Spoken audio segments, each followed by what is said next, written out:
gana ona nga ingar meke elas koro mak puta imi nyamba bra kama sala manda to yan yo heke tena kata orang kay ko ci ndak fanye dara heke ma biento mom ay len suuf si ma biento mom jërë ngeen jëf yeen ñep ma leen di gërëm di leen sant li fi bëggoon a ñëw ay mbooloo yëpp tey bari na lool mais dafa am dëj bu am ci dëkk bi mu doon beneen naqar maa ngi jaale ñooñu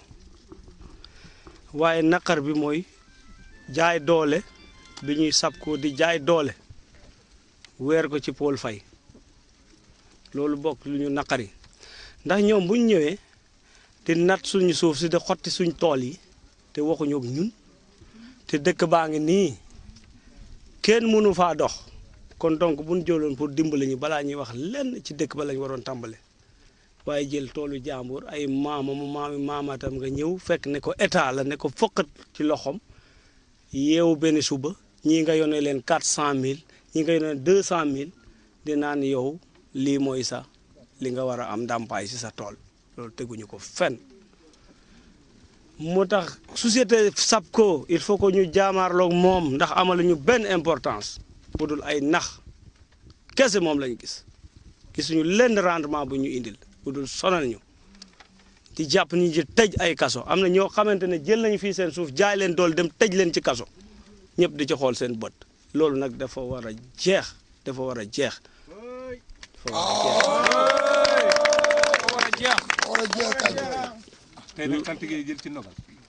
waaw parce que ñun wax nañu ñëpp wax nañu état ñaan nañu ndimbal ci kilifay diine yi xalifa yi fu ne dugg nañu fa te gisaguñu lenn loo xamante ne am na njariñ ci ñun bu dul ay SAPCO ñëw di ñu tiital di bundaxatal xale yi guddeeg bëccëg di nax nit ñi loolu dafa war a jeex loolu mooy li nga xamante ne moom laay xeex ndax fii ñu toog li ma fi dépassé xaay kenn xamul ni mu toll buñ jógee fii bay jël di photo ay garab yi sax fii maa leen jële Casamance yëpp leen ci ay oto kon donc tali bii ñuy jaar di ñëw man maa ko liggéey ak sama xaalis kenn joxuma ko xale yi nag fii di liggéey maa leen di fay pendant 15 ans 20 ans kenn gisuma fi kenn boobu ay bukki ñoo fi nekkoon à part waa Ponto yi ñoom laa fi nekkaloon fii amuma fi dara man maay jimbat garab yi fii di fay ay nit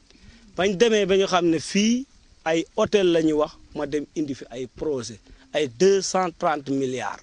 indi naa ko fii ñu kale ko kayit yi yëpp a ngi